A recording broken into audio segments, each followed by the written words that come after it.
Capítulo 1. A agitação da alma.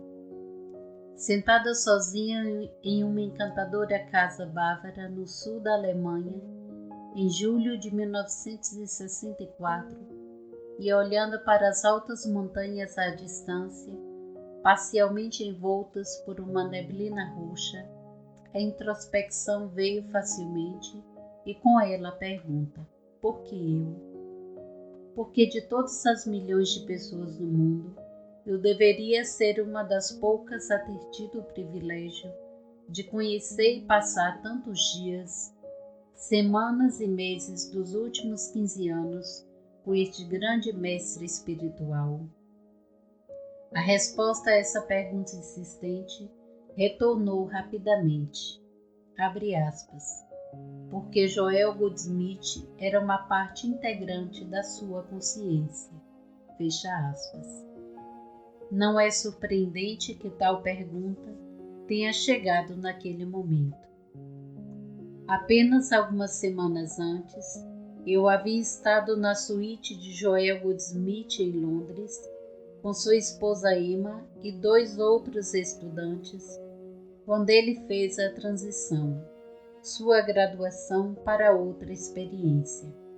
Depois disso, o trabalho de concluir seu cronograma de classes e palestras na Europa me foi dado como uma responsabilidade a ser cumprida.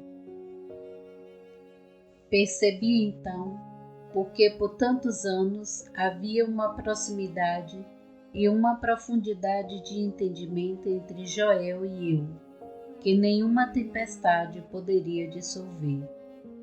Eu nunca poderia ser separado do que é minha consciência, uma verdade universal aplicável a todas as pessoas.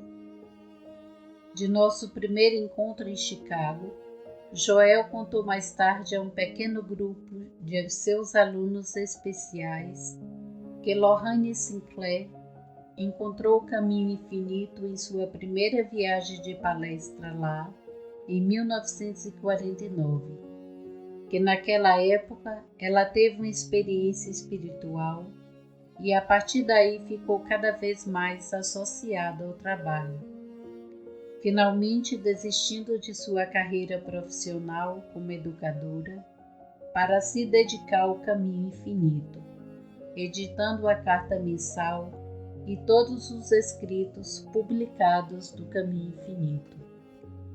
Quando encontrei Joel Goldsmith pela primeira vez, eu nunca havia lido uma palavra do que ele tivesse escrito e nem sabia nada sobre ele, exceto que me foi dito que ele era um professor de sabedoria espiritual. Em minha busca, já havia encontrado muitas dessas coisas antes, portanto, minhas expectativas não eram muito grandes. Ao apertar a mão dele, um olhar rápido estava longe de ser tranquilizador. Aqui estava um homem baixo, roliço, encorpado e despretensioso, que poderia muito bem ter sido qualquer coisa, exceto um professor espiritual. Ele tinha cabelo preto, salpicado com alguns fios grisalhos.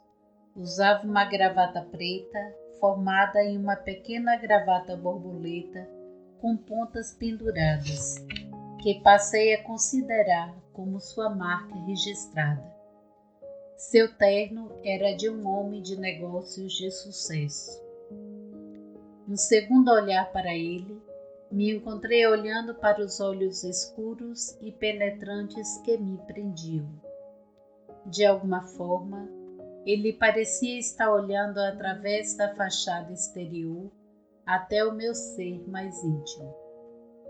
Enquanto ficamos sentados em total silêncio, pelo que parecia ser uma eternidade, mesmo que fosse apenas por um momento, houve o reconhecimento de um vínculo que foi forjado há vidas atrás, e sabia que minha busca tinha terminado e eu estava em casa. Meditamos e depois conversamos animadamente durante 1 hora sobre o objetivo da iluminação completa e a possibilidade de alcançar esse objetivo. Joel sempre se interessou por estudantes com formação na ciência cristã, por causa de seus 16 anos como praticante da ciência cristã, durante os quais se tornou amplamente conhecido por seu trabalho de cura. Eu tinha ingressado numa igreja cristã em Chicago quando tinha 12 anos de idade e frequentei sua escola dominical até os meus 25 anos. Joel riu quando lhe disse que me interessei pela ciência cristã quando criança e quis ler seu livro didático Ciência e Saúde porque gostava da sensação e do cheiro da encadernação de couro do Marrocos e do papel fino da Índia. Compartilhei a gratidão de Joel por seus ensinamentos, porque por cerca de 25 anos eles me carregaram através de muitos períodos difíceis e provadores.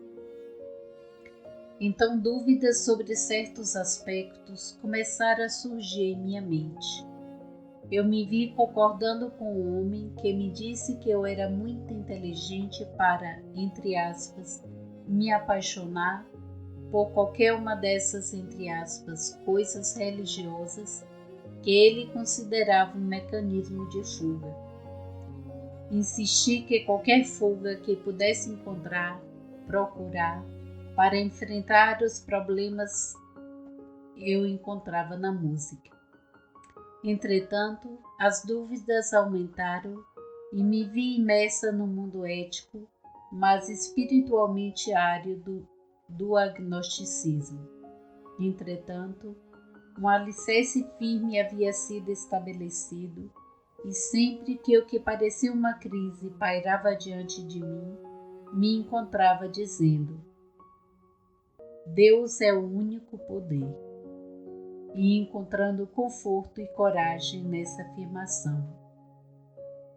Contei para Joel algo sobre os caminhos aos quais minha busca pela iluminação havia me conduzido. Falamos sobre Ramakrishna e Vedanta, e meu Swami Vedantis particular, Vishvananda, e também sobre Yogananda, Gurdjieff, Novo Pensamento, Teosofia e Alice Bailey e a Escola Arcana. Os comentários de Joel sobre estes professores e ensinamentos foram honestos, francos e diretos.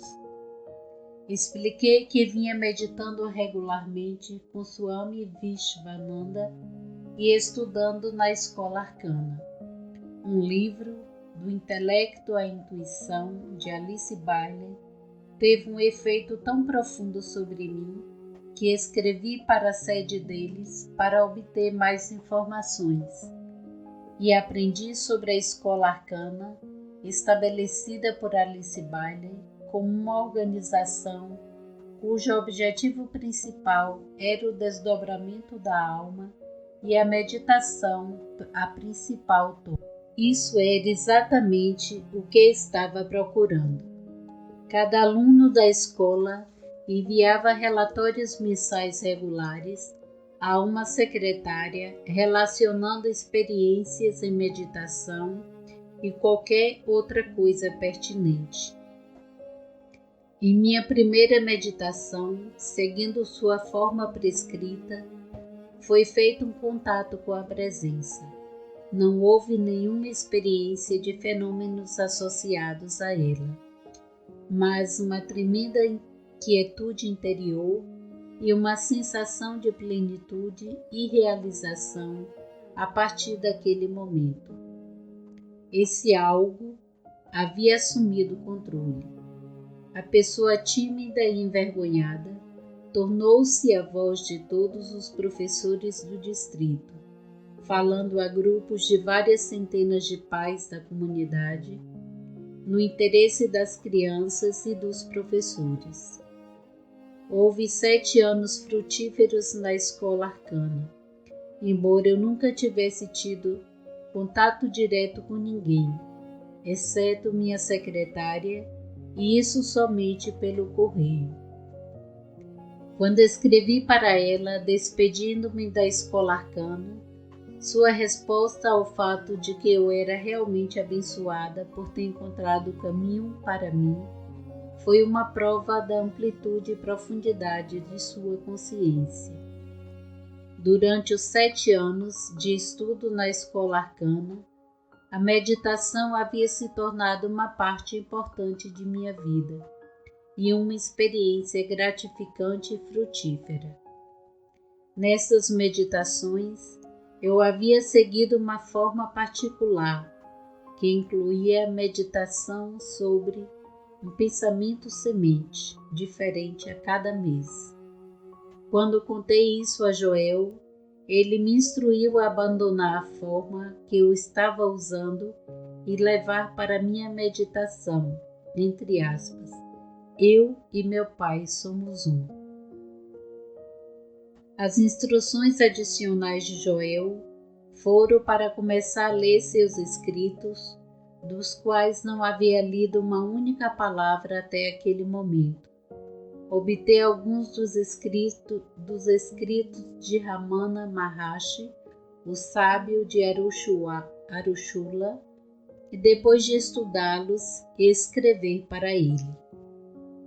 Nessa noite, comecei a ler avidamente a edição mimeografada de Deus, a substância de toda forma. Antes de terminar, telefonei para minha irmã Valborg, dizendo entusiasmada: é isto, você sabe o que diz? Nada pode ser acrescentado a você, nada pode ser retirado de você. Você está eternamente completo e íntegro. Foi uma realização que veio com tremenda força e clareza. Até hoje eu canto a canção da autocompletude em Deus. 3 semanas se passaram depois daquele encontro com Joel, antes que minha primeira carta para ele fosse escrita.